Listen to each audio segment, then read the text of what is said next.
One big answer we're waiting on this election day is going to be, will more money be coming for retired teachers? Big subject. The proposal is basically in the hands of voters tonight. It impacts a lot of people. It's actually one of more than a dozen proposals to amendments to the Texas Constitution, again, on the ballot tonight. And our Jack Fink has been watching really closely, Jack, for those early voting numbers to come in. So what do we have right now at 7:06?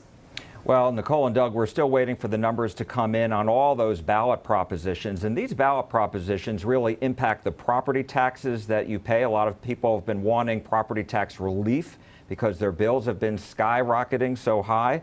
Also, whether the state is going to have enough water, enough energy for the growing population that we have. So we're waiting for those numbers. And keep in mind, for all the numbers we're about to show you, these are for early voting. These are not results from today's election day voting. And then, of course, the other thing on the ballot has been a lot of school bond issues. And the most expensive bond issue has been the $2.8 billion bond in the fast-growing Prosper ISD. And I'm looking at the Denton County numbers so far. We're still waiting for Collin County numbers in. Proposition A, which was really a big chunk of this, was $2.4 billion for new schools, renovating and expanding the current facilities, the current schools, buying buses, buying land for new schools. And right now that looks like it's going to pass, at least in the Denton County portion, but I have to believe it's probably the same in Collin County.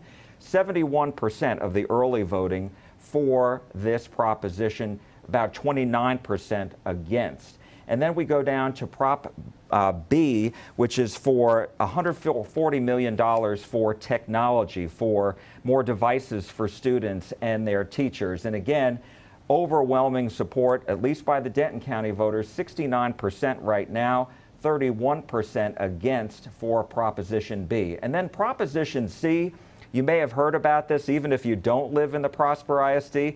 This is a new district-wide football stadium, but what you probably heard about was the price tag, $95 million.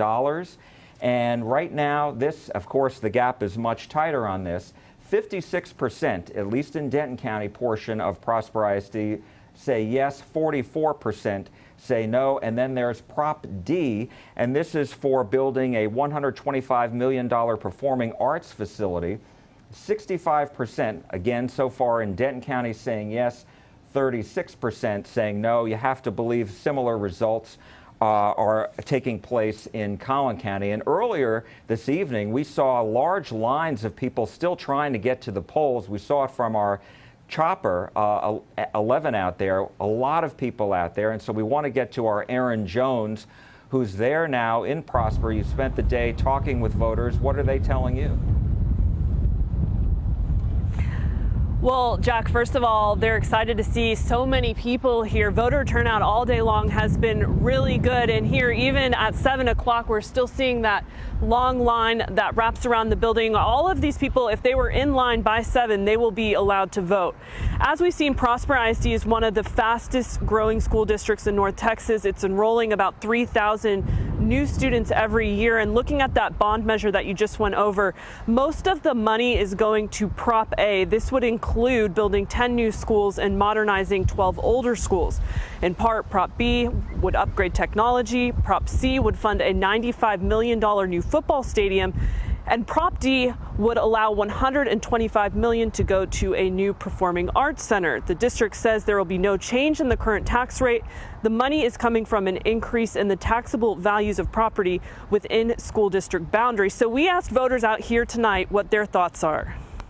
I think it's a great idea. We've lived here for over 15 years, and so we've been here to see the growth of the community and the student population and the parents, and it's very much needed in regards to keeping up with the influx of people. I think that we need to go back to the drawing board and do some due diligence and look at how we spend our money on the schools. We need more schools, but I think we need to do more due diligence on reducing the cost of the schools.